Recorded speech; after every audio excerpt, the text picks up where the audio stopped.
dijimos, en el marco del quinto Congreso Latinoamericano y Caribeño de Ciencias Sociales, visita Montevideo una cantidad de especialistas de ciencias sociales de todo el continente. Y para hablar de uno de los temas centrales que es eje en este Congreso, que tiene que ver con igualdad, estamos recibiendo a Sayak Valencia, doctora en Filosofía, Teoría y Crítica Feminista. Además, ha dictado conferencias y seminarios sobre fronteras, violencia, narcocultura, transfeminismos y es poeta además. Bienvenida, un gusto que estés con nosotros. Hola, buenos días, muchas gracias por la invitación. Bien, Sayak, tu trabajo, el que presentaste es Democracias Feminicidas, Estado-Nación y Necromasculinidad, ¿no? Sí. Un título que bueno, no deja de ser sorprendente. Fuerte. Por lo amplio, claro, ¿no? Y ya una postura política además, ¿no? ¿Qué hay atrás de todo eso? Bueno, básicamente es un conglomerado de conceptos para hablar de situaciones muy complejas y muy amplias, pero básicamente traté de ver durante las últimas décadas, desafortunadamente la violencia contra las mujeres y las personas feminizadas ha crecido muchísimo en el continente, no solo en México, que tenemos un problema de feminicidio que ya podríamos pensar que es un problema endémico, porque son 11 feminicidios al día, 50 violaciones sexuales diarias, es muchísimo, es una cantidad. Si estuviéramos denunciadas, además. Sí, denunciadas. Claro. Sí, exacto, son reconocidas. Entonces, si estuviéramos hablando de un problema político a nivel internacional, sería un genocidio, ¿verdad? La cantidad de mujeres que han muerto en las últimas décadas, bueno, han sido asesinadas. Y lo que estaba tratando de apuntar con esto es necromasculinidad apunta a un tipo de masculinidad que ejerce violencia letal y violencia de baja y alta intensidad, pero sobre todo letal. Y esto con el ánimo no de decir la masculinidad es toda igual, sino más bien hay ciertas prerrogativas en la masculinidad como una cartografía política, o sea, como algo que gobierna los cuerpos de los varones y las personas que se identifican con la masculinidad, que no siempre tienes por qué ejercer, pero que hay personas que lo ejercen, que es la capacidad de agresividad, de acción, de valor, de honorabilidad, todos estos valores que como que son encomendados desde el género y desde el Estado, porque recordemos que nuestro cuerpo le pertenece al Estado, ¿no? Es parte del pasaporte que tenemos, ¿no? Somos parte de un país, entonces somos parte de una ciudadanía y esa ciudadanía también reclama derechos sobre el cuerpo, digamos, o sobre la persona. Entonces, lo que quería decir era eso, que como en lugares como que se presumen democráticos, como en el continente tenemos democracias básicamente reconocidas internacionalmente, el problema del feminicidio no solo no ha sido atajado y atendido, no se ha impartido justicia en la mayor parte de los casos, ni siquiera existe el concepto de femicidio o feminicidio en las legislaciones, por tanto, los asesinatos existen, pero no existe el registro, ¿no?, de esto. Sí, nombrar algo tiene que ver también con hacerlo visible, reconocible y legislable en estos casos.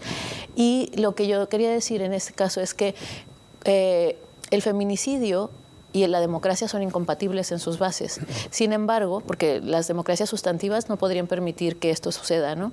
No están no están garantizando la vida ni la seguridad de las personas feminizadas, de las mujeres, de las niñas, de otras personas. Entonces, lo que quería decir era un poco irme a la genealogía de cómo se construye la idea de democracia en el continente y la idea de la democracia que viene del iluminismo del siglo XVIII francés y cómo esto es incompatible con la práctica democrática, entre comillas, que se está teniendo contemporáneamente. ¿Y por qué se da el crecimiento de este fenómeno, no? Porque es algo de lo que venimos hablando a nivel mundial, en todos los medios de comunicación, ¿no? Una apertura de cabeza y demás. ¿Por qué se da este crecimiento? ¿Cómo se explica? Bueno, hay varias líneas de investigación, digamos, y varios apuntalamientos sobre por qué se da.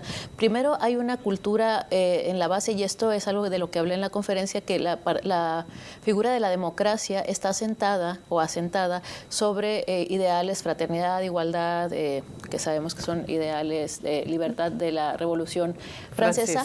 Sí, pero esa libertad, esa fraternidad y esa igualdad es solamente entre varones ciudadanos. Es como se piensa y como el dispositivo de gobierno lo plantea desde el principio en la Revolución Francesa.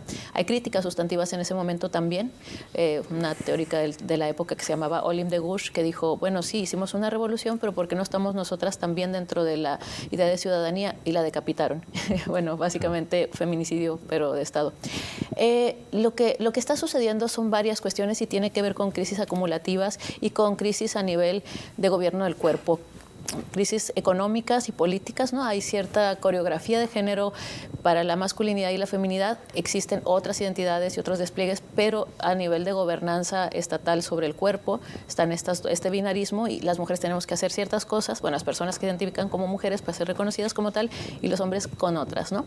En este sentido, el eje de proveeduría, de valentía, de trabajo, de uso del espacio público, cosas que pensamos que eran como ya del siglo pasado, siguen siendo como las coreografías para los varones. Esas no han cambiado demasiado y para nosotras tampoco. Entonces, la economía también ha flexibilizado los roles de participación en la vida pública, en la esfera del trabajo, pero no ha sido capaz de transformar culturalmente los valores asociados a la feminidad y a la masculinidad. Claro. En el caso de México se habla mucho de que la desregulación del trabajo en los años 90, con el inicio del neoliberalismo, empezaron también los feminicidios en Juárez y se habla de que hay, es sistémico y hay un montón de causas, pero está afianzado en justamente la amenaza que sienten algunos varones de verse como emasculados por la integración laboral de mujeres y la independencia de mujeres que ya se pueden sostener a sí mismas y que ya no los necesitan, digamos.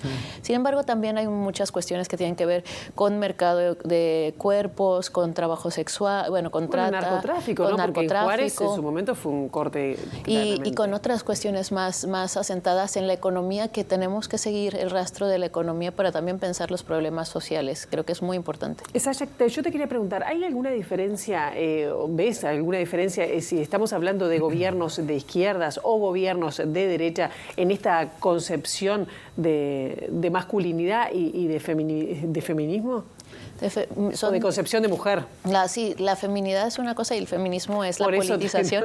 Sí, sí, hay una diferencia importante y me parece que tenemos que dejarla súper clara, y considero que por ejemplo, el resurgimiento de los autoritarismos y de los fascismos en las democracias contemporáneas, y hablamos de fascismo directamente con gobiernos como el de Bolsonaro o Donald Trump, que sus ejes son el supremacismo y la misoginia y el odio y otras cuestiones que estarían en detrimento de la persecución de derechos humanos. Y los reivindican aparte. Y los reivindican como una forma de desafío, ¿no? Estos presidentes o estas figuras carismáticas masculinas que de alguna manera crean un consenso social para el malestar, que hace que en lugar de poner el ojo en lo que tenemos que resolver, que son las crisis económicas, ecológicas y otro tipo de cuestiones que vuelven invivible el mundo, nos vamos contra las personas que nos representan una amenaza a nuestros privilegios o a los privilegios masculinos.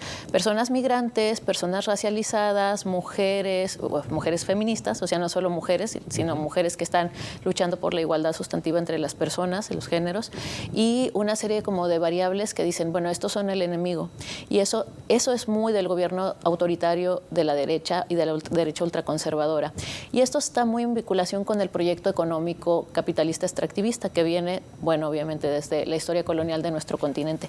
Pero sí es muy diferente la agenda con respecto de una y otra. Y creo que esto es importante. No podemos decir que todo es lo mismo. Probablemente hay problemas comunes y hay vías de tratamiento común a ciertas discusiones que no se están resolviendo ni en la izquierda ni en la derecha, por ejemplo la ecología, pero no es igual una agenda de izquierda que una agenda de derecha, o por lo menos no deberían ser iguales. Yo te quería hacer una pequeña consulta con respecto a esto. ¿Hay una diferencia de discurso, por lo que puedo llegar a entender o por lo que podemos llegar a ver entre gobiernos de derecha y de izquierda?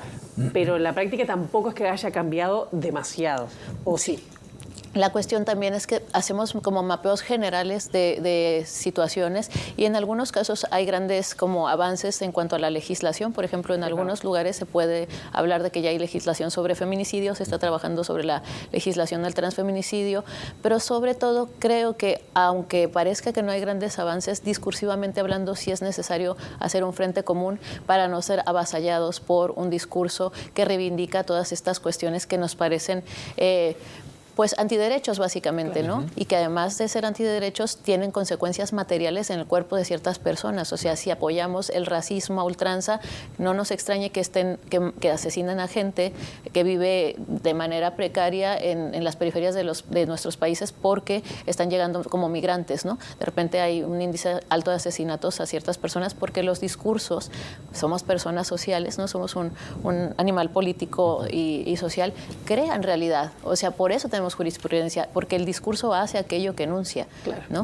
Por eso los políticos también tienen que ser muy cuidadosos a la hora de valorar o tocar ciertos temas. A propósito de eso, ¿qué rol deben cumplir los estados? ¿Necesitamos más mujeres en política?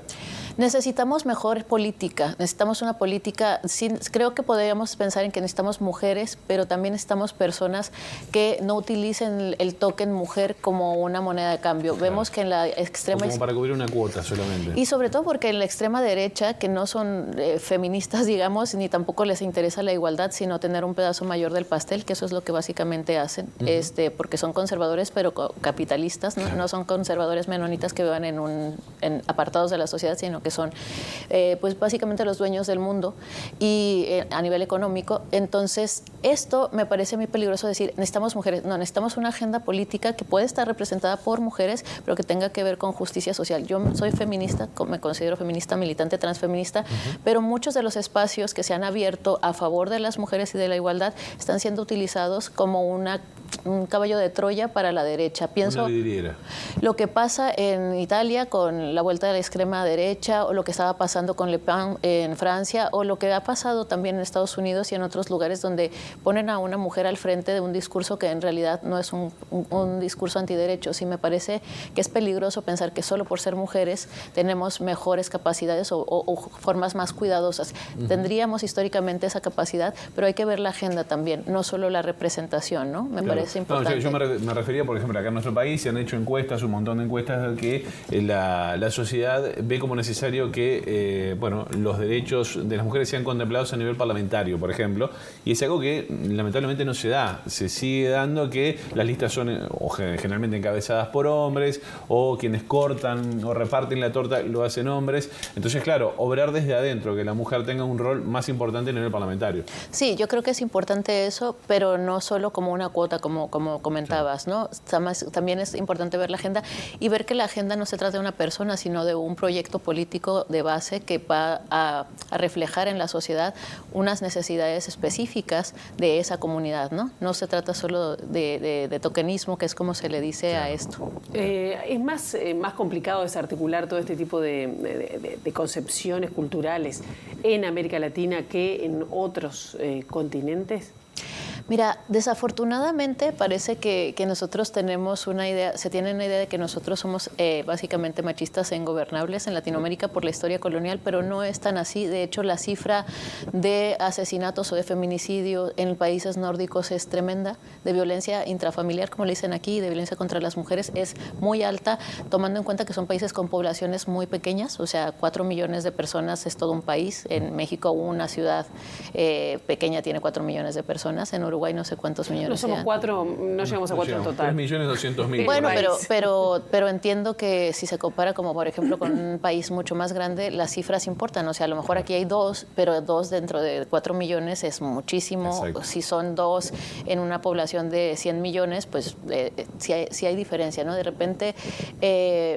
parece que tenemos que cumplir con ese destino manifiesto que se diseña para nosotros en este continente de ser salvajes e ingobernables y entonces necesitar políticas públicas exteriores para que nos gobiernen. Yo creo que hay una forma muy regional de entender la masculinidad y el machismo. Yo creo que el machismo en México es parte del Estado-Nación, o sea, es fundacional en México, es un Estado feminicida y machista, por eso el feminicidio no se resuelve, porque no consideran que la vida de las personas feminizadas sea importante, porque es un valor de juego, ¿no? Y de cambio. Ahí está cambiando poco a poco con el trabajo de base de los feminismos también. ¿Y qué se notan esos cambios? Se nota en la gente más joven. Se nota en la gente más joven que a veces tiene como una apropiación medio cosmética de los logros feministas, ¿no? Bueno, somos todas feministas y hay cosas que nos gustan y hay cosas que no nos gustan. Las chicas más jóvenes, las niñas, las chicas más jóvenes y los chicos, personas también no binarias. El cambio de enunciación, el lenguaje, la manera en que se comportan entre ellas, eso me parece que es importantísimo porque están haciendo cambios en la cotidianidad y son más permeables a un cambio de discurso también con respecto a otras luchas que no son solamente las de género, sino las ecológicas, las que tienen que ver con precariedad económica, laboral y otras cuestiones, ¿no? Entonces siento que sí hay un trabajo de base que está haciendo un trabajo de transformación a nivel de conciencia y cultura en diferentes lugares. Pienso todo lo que pasó en Argentina Argentina con el pañuelo verde, o lo que ha pasado en Chile, y yo sé que acá también pasa. El pañuelo verde era cuando se lo ponían para, a favor de la despenalización del aborto. Sí, y que también el pañuelo verde era a favor de la memoria histórica, porque tiene un pañuelo blanco adentro del pañuelo verde, ¿no? Y el pañuelo blanco de las madres de la Plaza de Mayo hablaba de que son sujetos políticos, sean madres o no sean madres, ¿no? Autonomía corporal sobre todo. Ya tenemos que ir cerrando, Zayek, pero yo te quería preguntar, a veces, que una discusión que además se dio en redacción, ¿por qué han aumentado tanto o por qué se denuncian tanto, por qué mueren más las mujeres? Es decir, ¿por qué ingresaron al mercado laboral? ¿Por qué estamos viendo que estamos pidiendo la igualdad? Es decir, se nos ha vuelto en contra en algunas cosas, ¿no? No exactamente, yo creo que hay que poner la responsabilidad donde debe caer, y es en las personas que asesinan a las mujeres. O sea, no somos responsables de que nos asesinen, quien nos asesina es responsable de asesinarnos, y quien permite que eso suceda es responsable directo e indirecto de una mala gestión y de un incumplimiento de garantías ciudadanas que tendríamos que tener solamente por el hecho de tener una nacionalidad o nacer en un país, ¿no? En este sentido, yo creo que hay que cambiar ese enfoque de decir, bueno, es que hemos conseguido cosas y se nos están regresando. Más bien, no hay que perseverar en la sumisión como un mal menor para no ser asesinadas. En realidad hay que decir, Estado, no te estás haciendo cargo, y además que no solamente sí nos están asesinando más, porque también hay unas intersecciones muy importantes, la autonomía económica, pero también la autonomía corporal, el trabajo de que este cuerpo nos pertenece, pero también hay mucha politización dentro de ciertos sectores, por ejemplo, lideresas ambientales protegiendo ríos, protegiendo bosques, protegiendo territorios que son asesinadas también por eso. Claro. Entonces el feminicidio tiene muchísimas aristas, no es solamente una cosa de violencia intrafamiliar como se le dice en algunos casos, sino más bien el accionar de una máquina estatal para controlar a la población insumisa, y en este sentido a muchas otras poblaciones, en este caso las mujeres, que son parte del contrato sexual, que es algo que se viene hablando desde los años 80, que dice que somos propiedad prácticamente de la masculinidad, y entonces pueden hacer con nosotras lo que quieran. Zayek Valencia, quedamos pensando unas cuantas cosas, ¿no? Uno saca las reflexiones y dice, bueno, nos avergüenza nuestro género masculino en algunos casos, ¿no? Por ejercer ese tipo de cosas. No, yo creo que no es una cuestión de vergüenza, sino de responsabilidad, de decir, yo no lo hago, como cuando dicen, es que no somos todos. Claro, entonces no son todos, y sabemos que no son todos. Entonces, dar un paso al frente y decir, estamos en contra de eso, y además no queremos ser incluidos en ese tipo de violencia, y vamos a hacer cosas sustantivas desde nuestra posición como varones y con cierto poder en el espacio público, claro, para no permitir que eso siga siendo una moda o un chiste macabro, ¿no? Muchísimas gracias por estos minutos, por tu venida a Montevideo, y que la disfrutes. Que no conocías, ¿o sí? No, esta es la primera vez, así que muchas gracias. Bueno, estoy muy contenta. El clima ayuda para recorrer la ciudad también. Sí, está maravilloso. Gracias. Gracias a ustedes. Un placer. Gracias. ¿Una pausa?